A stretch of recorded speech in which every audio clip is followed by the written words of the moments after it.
practice 14 tonight. Will be a walkthrough scrimmage tomorrow. Then we'll transition sort of to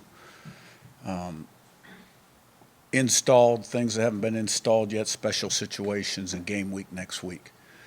Wyatt and Daly can practice right now, are ineligible to play. So we're taking that day by day. Obviously, would love to see that happen. And I think in their case, you're creating opportunities.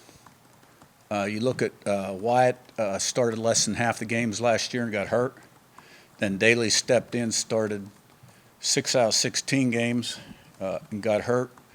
Both had pro potential, but because of injury, didn't end up in NFL camp. So we'd have to make no roster cuts if they're eligible to play.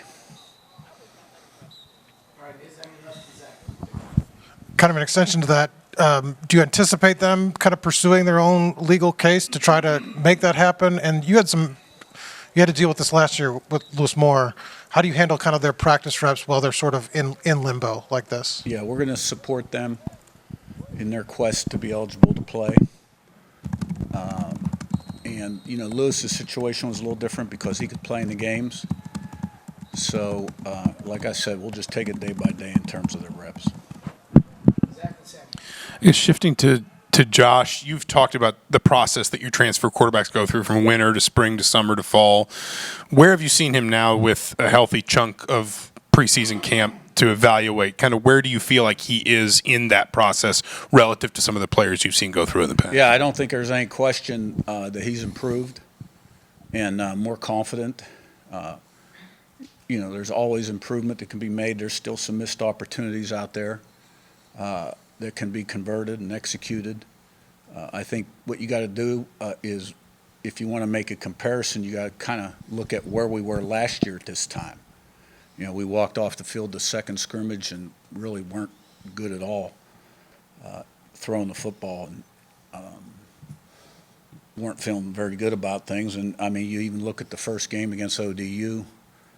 They rip off a 75-yard touchdown the first play. Our first score was on an 89-yard punt return. I think we scored our first offensive touchdown with 3:40 to go in the second quarter. I think we were in the red zone 6 times, inside the 10 6 times, and scored 17 points. So we've made progress. We're not in game prep yet, but it's coming. Coach, with your special teams unit, with Billy coming in, new long snapper, how is that unit looking, especially in the return game as well? Yeah. Well, we have a lot of confidence in our specialists. Our special teams have really been a winning edge. Grant Kane does a great job. The kids really buy in. There's a good competition between Billy and Quinn Warren. And that long snapper, Drew Clausen's done a really nice job up to this point, and we feel like we have a good option if something would happen there too. In the return game, you're looking probably at Tyler Morris as the number 1 punt returner right now. The kickoff return game, when you look at it, you only have an opportunity to return about 10 to 15% of the kickoffs nowadays. And there will be times we fair catch it and take it on 25 and can kind of name our hash. So, we've looked at Turbo and BB and Martin back there. But I feel good about our special teams. Yeah, Curt, can you kind of assess where you are with the running game right now and maybe just a little bit on what each of the 3 main guys bring? Yeah, running the ball has been key for us. It all starts up front with the offensive line, the tight ends, and the wide receiver blocking. I think the tight ends are making progress.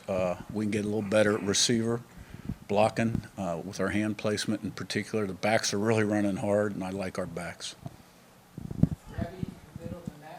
Yeah, Coach, on the cornerback battle, Harris and Gandy in particular, where does that stand in your eyes right now? What has each guy shown you to this point?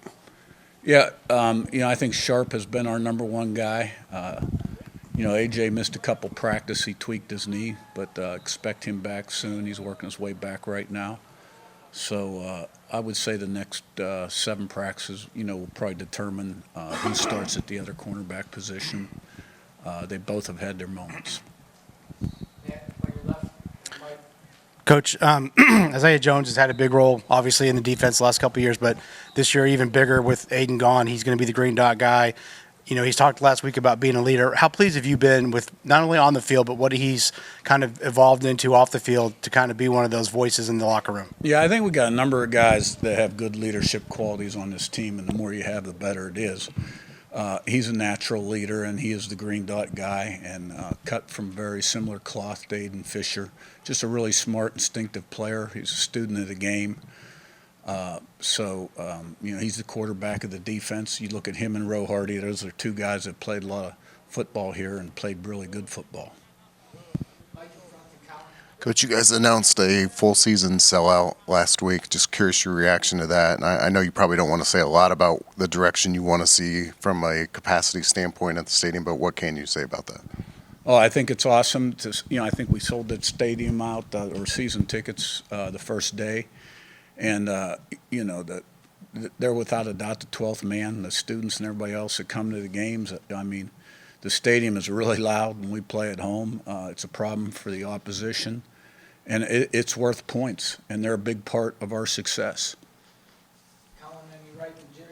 You've called out the consistency in a couple different areas throughout the fall camp so far. Have you seen the consistency improve, and what areas would you like to see that improve for the rest of camp? I think we're getting there. We're not there yet, but we're still installing quite a bit.